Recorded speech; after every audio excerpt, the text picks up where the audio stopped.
Hi, welcome to our honeymoon. This was November 2022, so not that long ago.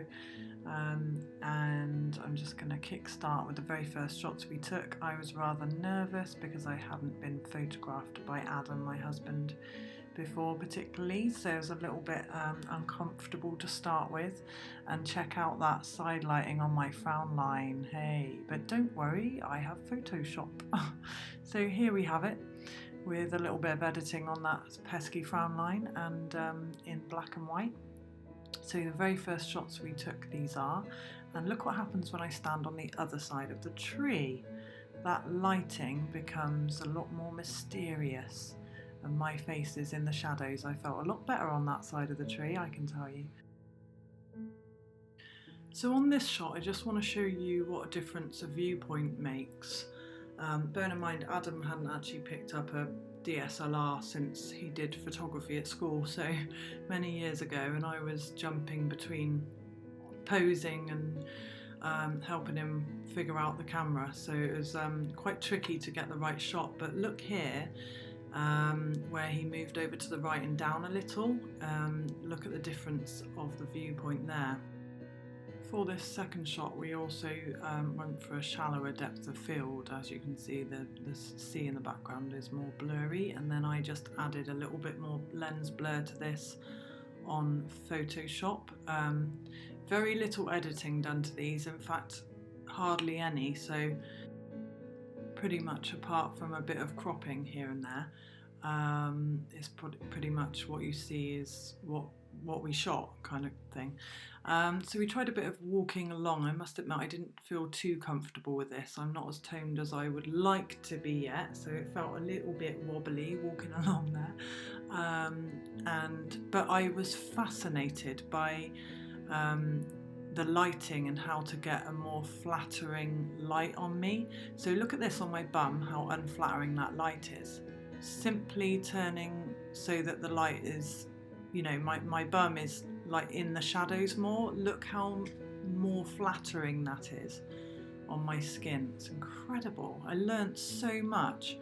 So here we have again light on my back here, and then I just turned around, and I think the light on my front is a much more flattering kind of look. There we go. Kind of makes more sense for the light to be on my front, you know.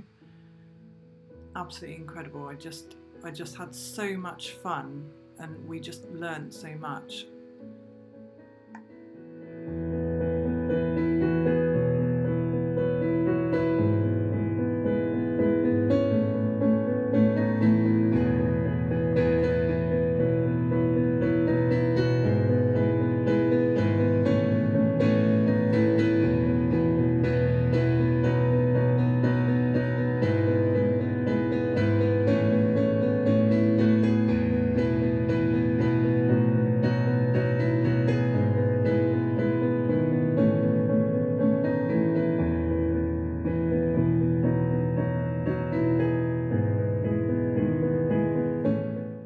Challenging myself to try and get my posing right, and of course professionally a serious look is better, but I was just having so much fun. I just could not help but burst into smile all the time. And I think there's certain things that can help a picture not to look so much like a holiday snap, and one of those things I think is always black and white. If you look at the difference here between this shot and this shot, black and white can just really have such a classy edge, can't it?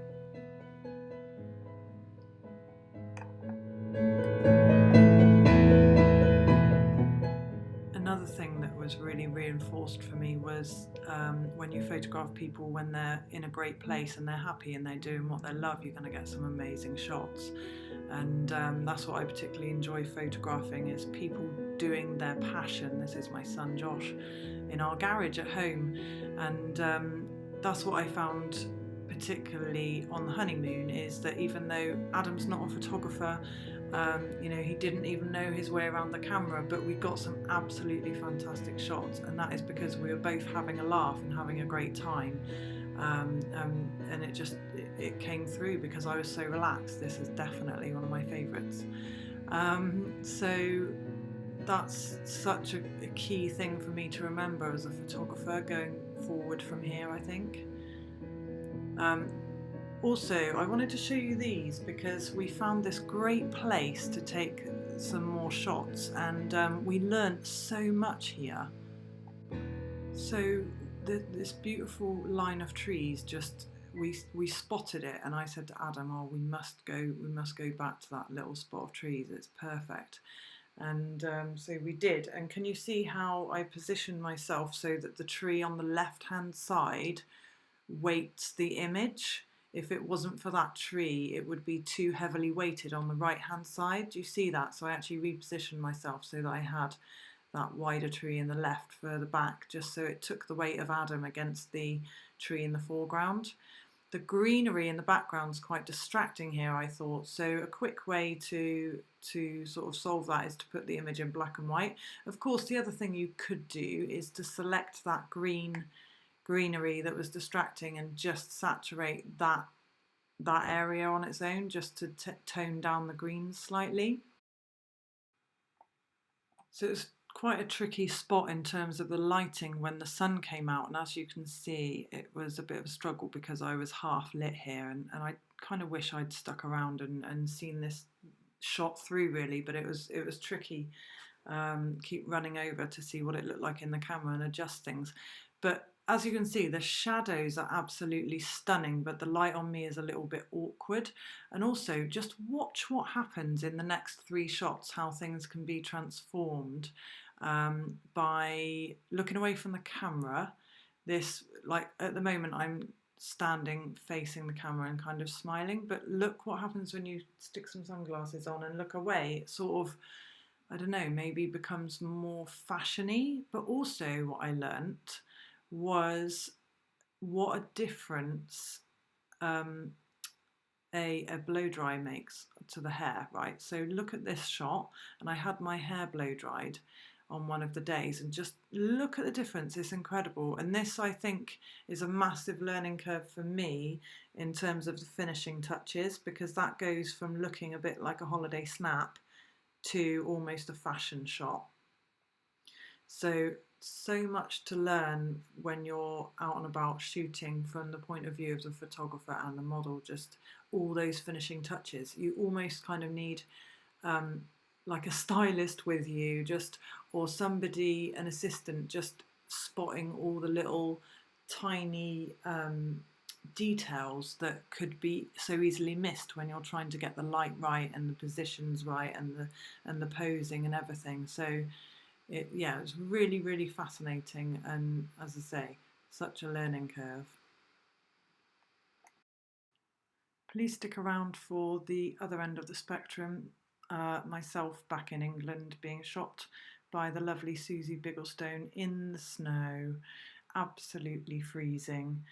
And if you'd like to check out my new website, it's www.bluediamondelevation.com. So it's everything I'm passionate about in one place pretty much. So I hope you will hop over and have a look, and I will see you again soon. Take care, bye.